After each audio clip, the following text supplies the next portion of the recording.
So the more of it you can have, more of it you can put out, the more you can connect with others. Hello everyone. So I'm Thaddeus Smith. Addict Media is my company. I actually made an official company maybe about 3 weeks ago. And the reason I made it into an actual company is because I was pushed that way. Life unfolded, and there was no way of getting away from content creation and podcasting. If you guys have followed my journey over the last year, I have been in solar.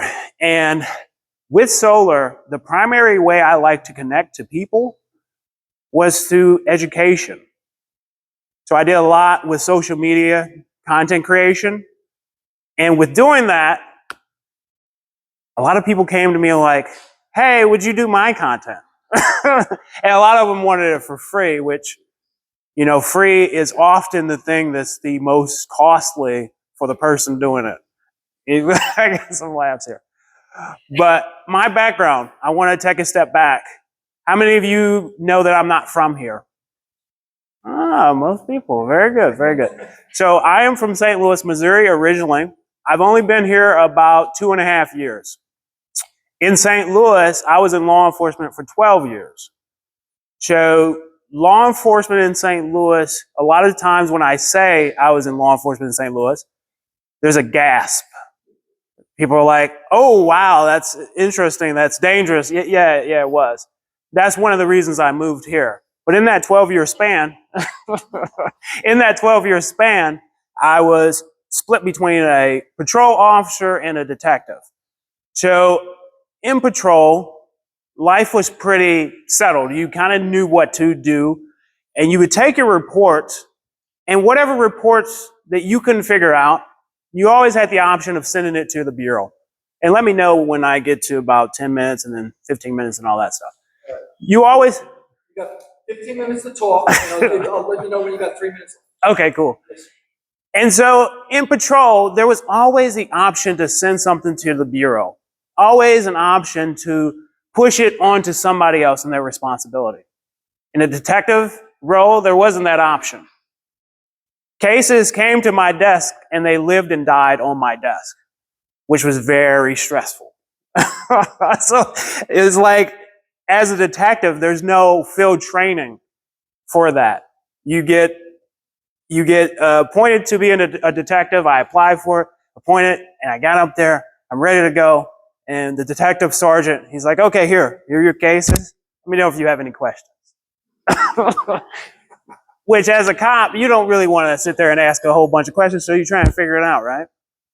But that was very stressful. And what really changed me and really stretched me in my threshold of stress was this really crazy case. And one day I'm going to actually put this whole thing out in a video.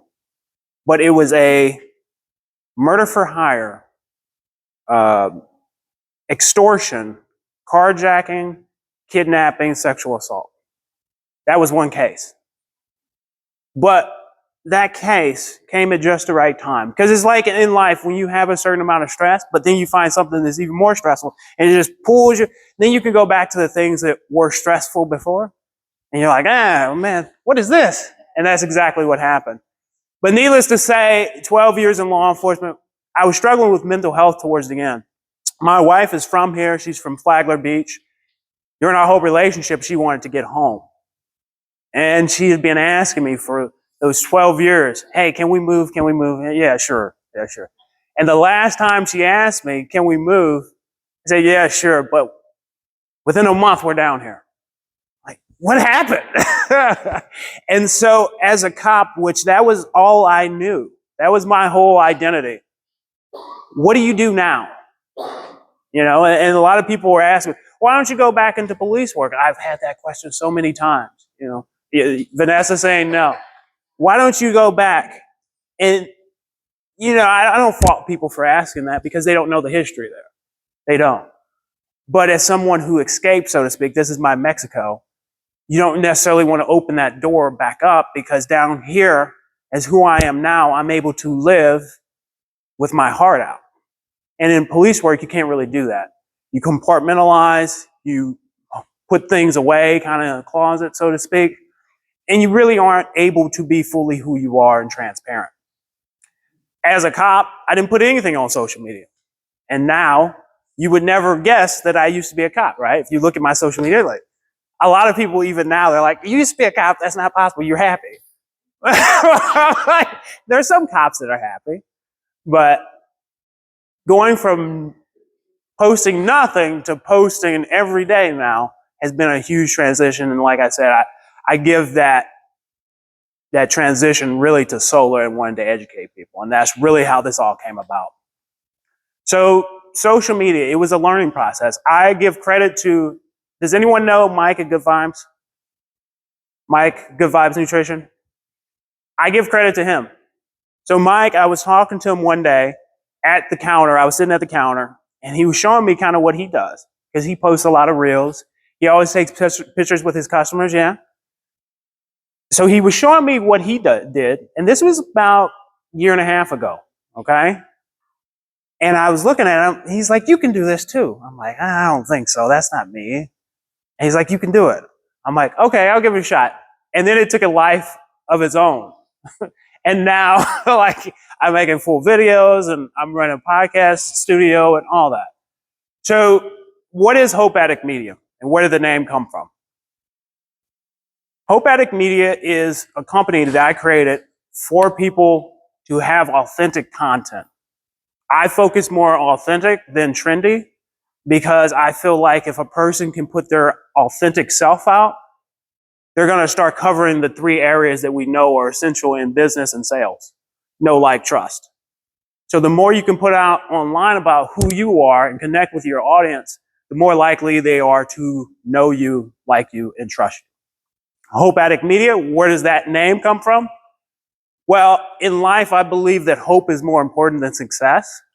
What I mean by that is a person can go through a lot of struggle, and I reflect back on to Jews in concentration camps. They can go through a lot of struggle as long as there's some hope at the end of it. Okay, as long as they're having some hope in that situation to pull them through. And that's really where the name comes from. Like, I always have some hope of impacting and continuing to push the situation that I'm in, or the people that I'm interacting with, helping them, pushing them along. So podcasting, let's talk about that. So in my journey of content, social media content creation, I was approached by Alan Lowe. I don't know if you guys know him. You do, yes. So Alan Lowe, he approached me, and I've met a lot of people just kind of in this journey. A lot of people, see me online, and because of the amount of content I put out, people have approached me because they feel like they know, like, trust me, right? So Alan Lowe, him and Michael Feldbeyer, they both decided that they want to have a podcast, not only for themselves, but for the general public. And that's exactly what's created. So it's down, the best way to describe how to get there is if you're on US 1, the wait station up there, if you go kind of on the other side of the street, it's right over there in the industrial area. So what this is it's in Alan Lowe's warehouse, but there's a room specifically in that warehouse where people can come in. They can either talk to me to get a business intro out, or they can have their own full-on podcast.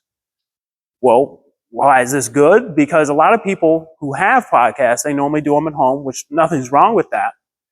But having one at home, you may not necessarily want people in your house that you might want to be interviewing and all that stuff. So we have a setting. We can sit 3 guests, and then I'm the sound engineer there. And I take care of all the equipment, which would be lights, cameras, sound. And a person can just focus on their conversation versus having to man the controls and all that. So how is this essential for Palm Coast, Flagler, and senior service industry? So it's essential because in saturated industries, how do you stand out? Anyone know? In saturated industries, how do you stand out? Maybe social media could be the way. That is a way.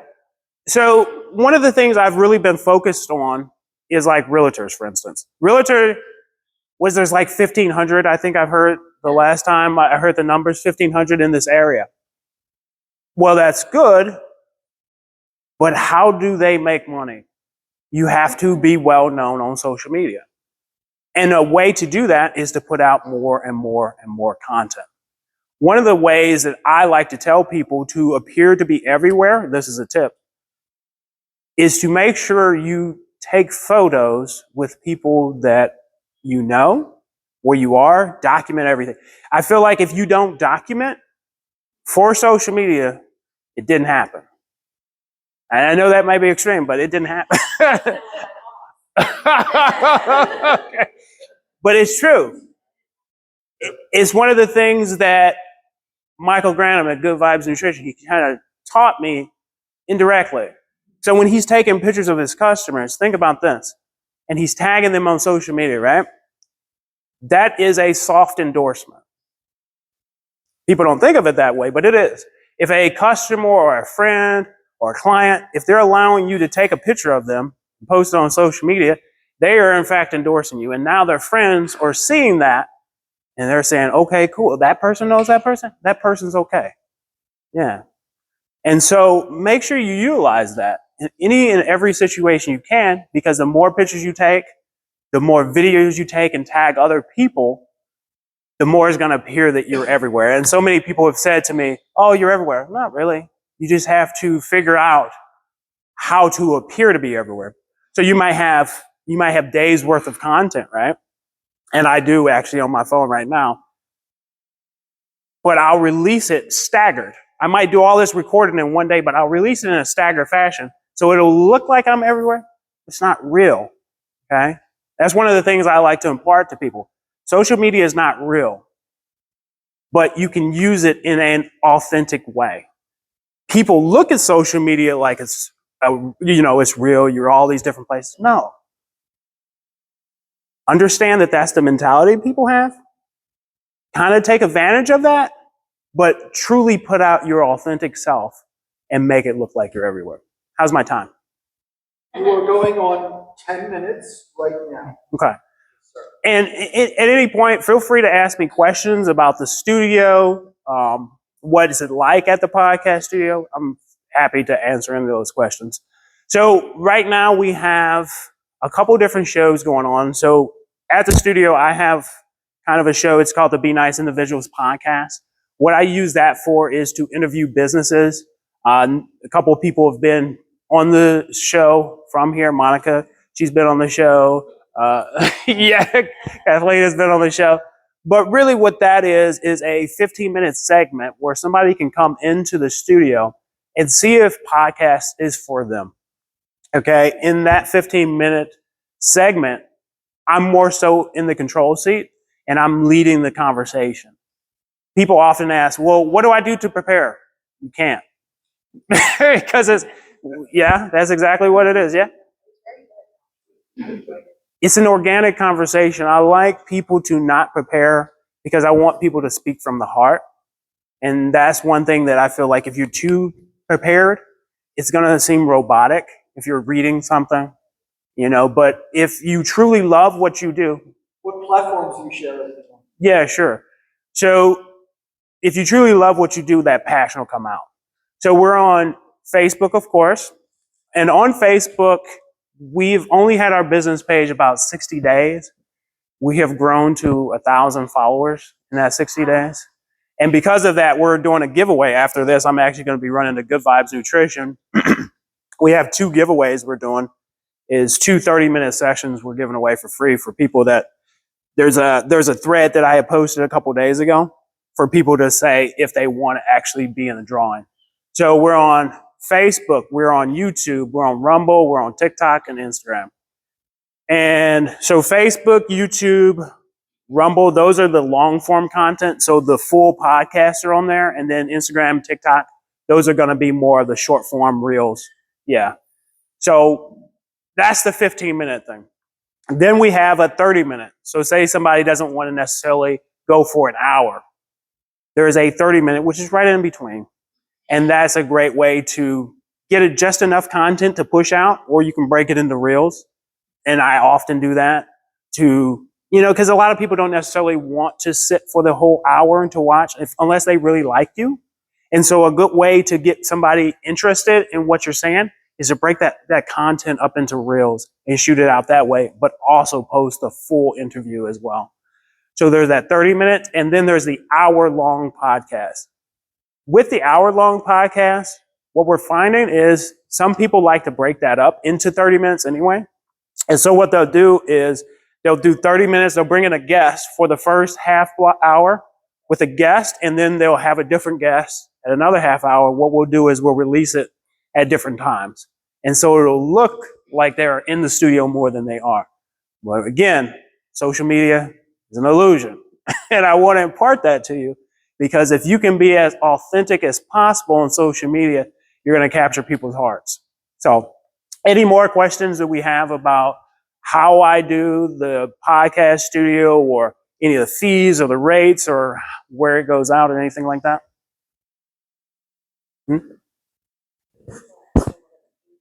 Oh, the fees. So for 15 minutes, it's $45. It's pretty reasonable, I believe. 30 minutes is $85, and then an hour is $150.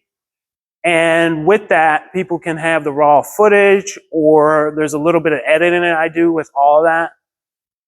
But there's also additional ads I can do as far as like if somebody wants an intro created, an outro created, I can do all that in addition.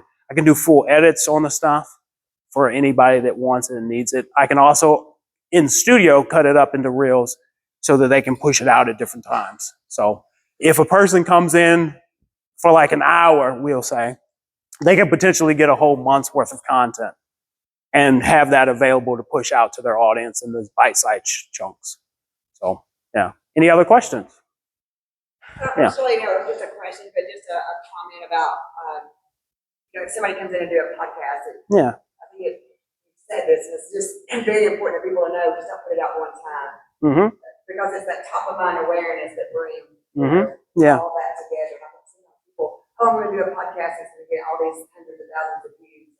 They put it out one time and that's it. They don't have the reels or they don't have other ways to promote it. So Yeah, it's just like, that you do that. So. yeah, absolutely. It's just like Joe Rogan podcast, right? Yeah, he'll have like the full-on podcast, but no one wants to sit there and watch it for 3 hours. But if you see these bite-sized chunks, which he does, his production manager does, whatever, then you're going to be more inclined to go back and watch the full thing because, oh man, that was kind of cool. Like, and that's what I kind of do with my content. I'll grab something that's funny or something that's shocking, and I'll grab it from the video itself, and I'll throw it right in the beginning. I'll grab something that duplicated right at the beginning to draw people in, and do other things like that with reels. Yeah. What has been your most successful Facebook. Facebook? Yeah, because there's just more. Here's the advantage that Facebook has over the other platforms. It's the sharing and it's the community aspect. Instagram is cool, but you're going to get more people from all over. Whereas what we're doing with Flagler Voice is more local to try and get people to connect better with their audience and our audience. We're posting it on our audience, and it gives a business the opportunity to kind of sell to our customers, so to speak. Yeah.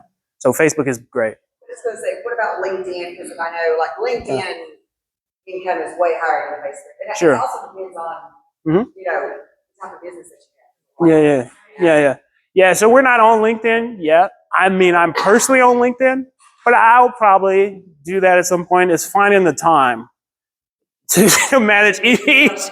Yeah, absolutely. So it's figuring out what's the best content for each platform. And originally I was putting the long form videos on like TikTok. No one was watching that on TikTok. They want the short reel. And so it's just like, okay, switch this up and make sure I'm giving the proper content for each. Yeah. Anything else?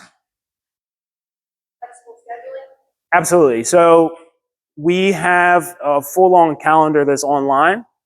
Bookeo.com/Flagler Voice. That's BOOKEO.com/Flagler Voice. You can also get through it to it from my website, which is hopeaddictmedia.com. It'll redirect people to the Bookio site or the Flagler Voice site, which you can get to Bookio just by clicking on Book Now.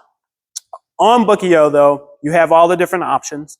And once you select an option like the 15, the 30, or the 1 hour, you will be able to see the full calendar and you'll set it up as needed or whenever would be most appropriate for you. And you can also tell us when you want it released. So say you have a big event coming up.